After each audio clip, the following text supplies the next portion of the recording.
யாரும் யாருக்கும் ஆறுதல் சொல்ல முடியாத ஒரு சோகம் நிகழ்ந்திருக்கிறது.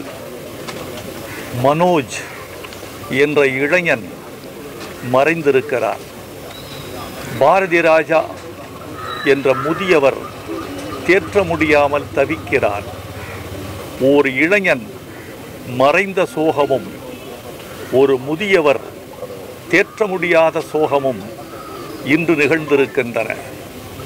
மனோஜ் ஒரு நல்ல கலைஞன். தன் வாழ்க்கை முழுவதும் கலை கனவுகள் கண்டு கொண்டிருந்த இளைஞன். அவரது மரணம் சற்றும் எதிர்பாராதது.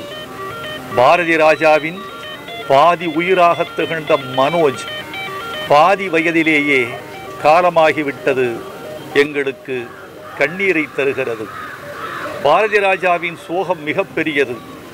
மகனே, எனக்கு நீ கடமை செய்ய வேண்டிய கடன் இருக்க உனக்கு நான் கடமை செய்வதாக காலம் தண்டித்து விட்டதே என்ற சோகத்தில் அவர் துடிப்பதை என்னால் உணர முடிகிறது. இந்த சோகத்திலிருந்து நாம் சில பாடங்களை கற்றுக்கொள்ள வேண்டியிருக்கிறது.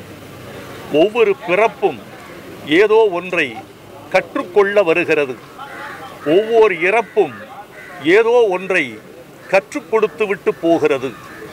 மனோஜின் மரணம் கற்றுக் கொடுக்கிற செய்தி ஒன்று உண்டு என்றால் இதைத்தான் நான் கருதுகிறேன். கலைஞர்கள் தங்கள் உடலை கவனித்து கொள்ள வேண்டும். கலை வாழ்விலேயே தங்களை கரைத்து கொண்டவர்கள் உடல் குறித்த உணர்வையோ விழிப்புணர்வையோ பெறாதவர்களாக இருக்கிறார்கள்.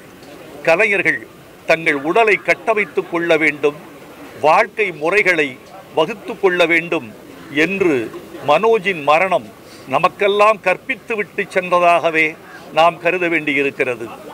இந்த மரணம் இருக்கிறதே, அதற்கு கண் தெரியாது. காதலுக்குத்தான் கண் தெரியாது என்பார்கள்.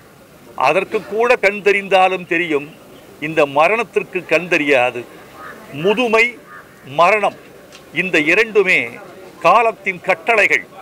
எந்த மனிதனும் தவிர்க்க முடியாத ரெண்டு கூறுகள் மரணமும் முதுமையும். மரணம் என்பது கண் தெரியாமல் வருகிறது. முதுமை என்பதாவது வயது பார்த்து வருகிறது. ஆனால் மரணம் என்பது வயது பாராமல் வருகிறது.